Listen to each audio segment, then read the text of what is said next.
SSG હોસ્પિટલના ગટરનું ગંદુ દૂષિત પાણી હવે જેલ રોડ પર વહી રહ્યું છે, જેને લઈને વોર્ડ નંબર 13ના કોંગી કાઉન્સિલર બાળુ સુરવે દ્વારા એસએસજી હોસ્પિટલ તંત્ર સામે આકરા પ્રહારો કરવામાં આવ્યા છે। એસએસજી હોસ્પિટલમાં હાલ કન્સ્ટ્રક્શનનું કામ ચાલી રહ્યું છે। બહુમાળી ઇમારત બનાવવામાં આવી રહી છે અને જેમાં કોન્ટ્રાક્ટર દ્વારા ગટર લાઇન તોડી પાડવામાં આવી અને ચોકઅપ કરવામાં આવ્યું, જેના કારણે આ ઉભરાતી ગટરનું ગંદુ પાણી, દૂષિત પાણી જે હવે જેલ રોડ સુધી પહોંચી ગયું છે અને જેલ રોડ પર ગંદકી ફેલાઈ છે, જેને લઈને વોર્ડ નંબર 13ના કોંગી કાઉન્સિલર દ્વારા તંત્ર પર આકરા પ્રહારો કરવામાં આવ્યા છે।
પાણી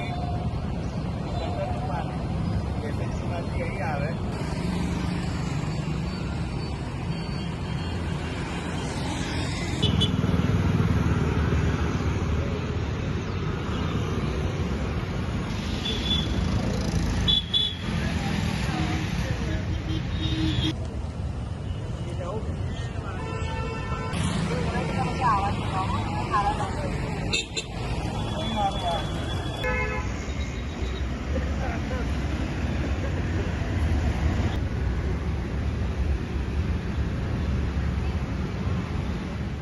અમારા વિસ્તારમાં એસએસજી હોસ્પિટલની અંદર જે નીલકંઠ કન્સ્ટ્રક્શન કરીને જે બિલ્ડિંગ બનાવી રહ્યા છે, એમને કામગીરી કરતી વખત આખા એસએસજી હોસ્પિટલની અંદરની વરસાદી ગટર, ડ્રેનેજ લાઇન તમામ ચોકઅપ કરી દીધી છે। અંદર સિમેન્ટ જતું રહ્યું છે, માલ મટીરિયલ અંદર પડવાના લીધે તમામ લાઈનો બંધ થઈ ગઈ છે અને 2 થી 2.5 મહિના થઈ ગયા છે। ત્યાં સુધી તમે જોઈ શકો છો ગટરનું ગંદુ પાણી એસએસજી હોસ્પિટલમાં આખા કેમ્પસમાં ઠેર ઠેર જગ્યા ભરેલું હોય છે ને એ જ પાણી આપણા પાછળના ભાગમાં જે વિશ્વામિત્રી નદી જતી હોય એ બાજુ રોડ પર પાણી વહી રહ્યું છે ને 2.5 મહિના સુધી।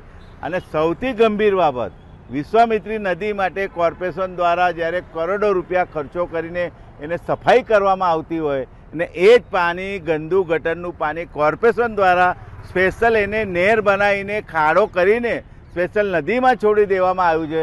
એટલે કેટલી ગંભીર બાબત કહેવાય। એટલે કમિશનરશ્રીને એટલું જ કહેવું છે કે જે ઇજારદારના ભૂલના લીધે જે કંઈ વરસાદી કાંસો બધી ચોકઅપ થઈ છે, સૌથી પહેલાં એને નોટિસ આપવામાં આવે અને કોર્પોરેશન દ્વારા જે કામગીરી કરવામાં આવી છે એના પર બી તપાસ થવી જોઈએ અને વહેલી તકે આ 2-2.5 મહિનાથી ગટરનું પાણી રોડ પર જાય છે, લોકોને ન છૂટકે એની અંદરથી જવું પડે છે। એટલે જે પણ હશે વહેલી તકે આ કામગીરી કરવી જોઈએ એવી અમારી માગણી છે। એસએસજી હોસ્પિટલના જે ડિપાર્ટમેન્ટ છે પીઆઈયુ, એની તમામ જવાબદારી હોય એનાથી કોઈ પણ કન્સ્ટ્રક્શનનું કામ ચાલે, યોગ્ય રીતે કામ થાય છે કે નહીં, ડ્રેનેજ લાઇન વર્ક કરે છે કે નહીં, એ તમામ જવાબદારી એની હોય છે। પણ એ લોકો બધા બિલ્ડર જોડે મળેલા હોય એના લીધે કોઈ જાતની એને કામગીરી નથી કરતા. એના લીધે વડોદરા શહેરના લોકોને, અમારા વિસ્તારના લોકોને આ ગટરના પાણીમાંથી રોજ આવ જવું પડે છે ને આ તમામ ગટરનું પાણી વિશ્વામિત્રી નદીમાં છોડી દીધું છે. એટલે એવા કોન્ટ્રાક્ટર પર વહેલી તકે બ્લેકલિસ્ટ કરવો જોઈએ, એને નોટિસ આપવી જોઈએ, એને દંડ કરવો જોઈએ અને કોર્પોરેશન દ્વારા જે ખુલ્લી ગટર છોડી દીધી છે એને પણ દંડ આપવો જોઈએ એવી અમારી માગણી.